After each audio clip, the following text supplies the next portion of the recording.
Lagunya ya Tap Tap Wadalla itu ya. Ini di acara memperingati Maulid Nabi ya, Maulid Nabi Muhammad Sallallahu Alaihi Wasallam. Jadi lagunya ya Tap Tap Wadalla itu ya.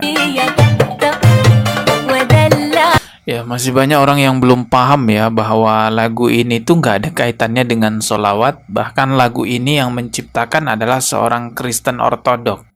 Sebenarnya kita harus tahu juga sih siapa sih yang bawain lagu ya Top Top. Yang bawain lagu ya Top Top itu Nancy Ajram. Siapa sih? Oh iya, tahu Nancy Ajram. Ya kan? Tahu lah. Penyanyi Lebanon yang agamanya Kristen Ortodoks. Kristen? Iya, jadi sudah pasti lagunya itu nggak ada unsur-unsur Islaminya. Oke, iya. Apalagi kalau kita lihat terjemahannya, makin nggak cocok. Ya Top Top Wadalla, itu maksudnya apa sih? Ya Top Top Wadalla artinya entah dipupuk, dipopok, Iya. atau dimanja. Maksudnya ini perempuan lagi pengen dipopok, dimanja karena dia lagi ngambek sama cowoknya. Oh gitu. Ah iya. Nah terus liriknya selanjutnya, ya ule anda terakhir ale. Kalau nggak digituin, ntar malah aku dikira berubah lagi sama si cowok. Gara-gara ngambek. Oke. Ini bener-bener kisah percintaan anak-anak muda yang Iya. ngambek-ngambek nggak jelas. Nggak ada unsur relisinya. Oh gitu ya. Berarti nggak cocok ya di acara gitu kan ya? Iya nggak cocok. Nah, jelas ya bahwa lagu ini bukan solawat, bahkan tidak ada unsur religinya. Hanya karena berbahasa Arab, lagu ya Tap Tap ini memang banyak sekali digunakan oleh orang-orang di acara keagamaan Islam. Ini kita lihat video lainnya ya. Ini tarian-tarian Islami katanya pakai lagu ya Tap Tap ya. Kita putarkan. Coba kita putarkan. Ya Tap Tap itu kan lagunya.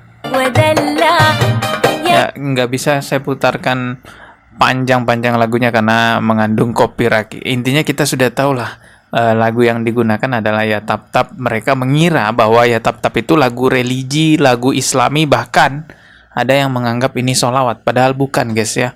Itu lagunya Kristen Ortodok. Nah ini juga. Ya Tap Tap Wadalla Yai'ullana. Video lainnya lagi. Ini juga ada nih. Ya Tap Tap Wadalla.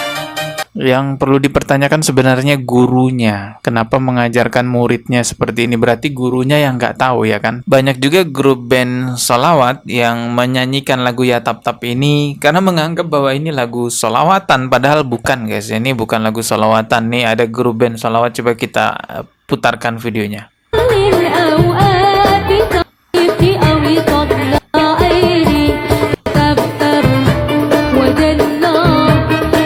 Ya dilantunkan dengan ketukan rebana gitu ya. Padahal ini bukan lagu-lagu qosidah gitu ya. Ini bukan lagu-lagu religi. Ini nggak ada religi-religinya sama sekali. Ini benar-benar lagu cinta-cintaan yang diciptakan oleh orang Kristen Ortodok. Bahkan orang-orang Kristen Ortodok itu menggunakan lagu ini untuk merayakan hari Natal gitu. Coba kita lihat nih ya. Nah ini penciptanya ya. Nah, ini penciptanya Nancy Ajram, lagu Arab yang sering disalahartikan sebagai solawat. Tuh. Ini di hari Natal kayaknya nih ya. Merayakan Natal. Lagunya ya lagu ini. Nah, ini dia penciptanya nih. Nancy Ajram. Ini ada keterangannya nih. Wanita ini bernama Nancy Ajram, penyanyi Lebanon beragama Kristen Ortodoks di mana lagu Arabnya sering disalahartikan sebagai solawat dan lagunya sering dibawakan di sebuah acara solawat. Padahal kalau di Lebanon, lagu ini dinyanyikan dengan wanita yang menampakkan auratnya.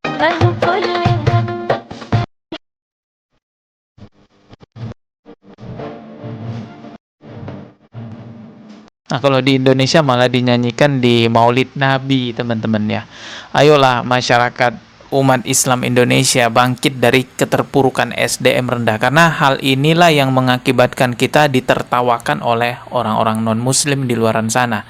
Nah, ini ada video seorang konten kreator non-muslim yang terlihat ya mengkritik, juga terlihat seperti menertawakan umat Islam karena menganggap lagu ya Tap Tap ini sebagai sholawatan padahal bukan sholawat. Coba kita lihat videonya ya.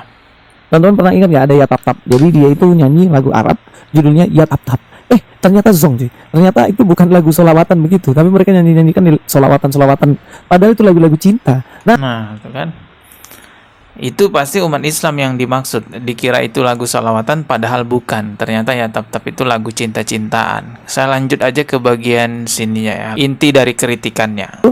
Dan kemudian ketika dinyanyikannya di tempat Maulid Nabi, dipikir salawat gitu. Dan inilah yang menjadi problem. Kenapa bisa sampai hal demikian ini terjadi? Karena mereka sebenarnya menjunjung tinggi hafal teks dan kemudian tidak mengerti maknanya. Dan inilah yang sering kali mereka sombongkan, bilang ke Kristen, emangnya di Kristen ada yang bisa hafal kitabnya? Kayak kami dong hafal semua. Nah, selalu dibilang begitu ya. Untuk apa kita menghafal ayat kalau kita tidak memahaminya? Oh, itu kritikannya ya. Umat Islam itu selalu menghafal aja tapi nggak ngerti artinya. Untuk apa menghafal kalau nggak ngerti artinya? Di satu sisi kritikannya benar ya, harus kita akui dan harus kita introspeksi kepada diri kita, kepada umat Islam, kepada saudara-saudara kita yang Muslim, saling memberitahu satu sama lain bahwa tidak semua bahasa Arab itu sholawat, tidak semua bahasa Arab itu adalah nuansanya religi. Emangnya di Kristen ada yang bisa hafal kitabnya? Kayak kami dong hafal semua. Nah, selalu dibilang begitu ya. Untuk apa kita menghafal ayat kalau kita tidak memahaminya? Nah, untuk kritikannya yang ini, ya saya nggak setuju. Tadi mengatakan juga bahwa untuk apa kita menghafalkan ayat kalau nggak ngerti artinya? Iya, kalau itu syair-syair lagu Arab, lagu-lagu cinta-cintaan, kalau nggak ngerti artinya untuk apa? Bahkan berbahaya. Tapi kalau ayat-ayat Al-Quran, kita nggak ngerti artinya pun ketika kita baca, itu dapat pahala, guys. Emangnya di Kristen ada yang bisa hafal kitabnya? Kayak kami dong hafal semua. Katanya di Kristen nggak ada yang menghafal Alkitabnya. Ya memang itu fakta kan, nggak ada yang menghafal Alkitabnya. Kalaupun ada, nggak sampai hatam lah, nggak sampai semuanya. Itu fakta teman-teman ya. Dan Al-Quran itu bisa dihafalkan oleh banyak umat Islam karena memang itu mukjizatnya Al-Quran. Salah satu cara Allah menjaga kemurnian Al-Quran yaitu dimudahkannya umat Islam untuk bisa menghafal ayat-ayat suci Al-Quran. Jadi di satu sisi kritikannya orang itu tadi, ya benar ya bahwa umat Islam harus lebih teliti lagi, jangan sembarangan Arab terus dikira sholawat. Itu kritikan yang benar guys. Tapi dengan mengatakan bahwa untuk apa menghafalkan kalau tidak ngerti artinya, nggak ada gunanya. Untuk apa kita menghafal ayat kalau kita tidak memahaminya? Kritikannya di bagian ini ya keliru dia. Karena kalau yang dimaksud itu adalah ayat-ayat Al-Quran, kita tidak mengetahui isinya, kita tidak mengetahui maknanya, hanya sekedar membaca pun itu sudah dapat pahala. Tapi alangkah lebih baiknya kita membaca, menghafalkan, sambil juga mengerti isi-isi kandungannya yang disebut dengan mentadaburi Al-Quran. Intinya di video ini saya ingin menyampaikan jangan sembarangan Arab terus dikira sholawat. Belum tentu Kristen Ortodok juga berbahasa Arab. Kita ketemu lagi di video berikutnya. Subscribe dan juga loncengnya ditekan sebagai notifikasi. Wassalamualaikum warahmatullahi wabarakatuh.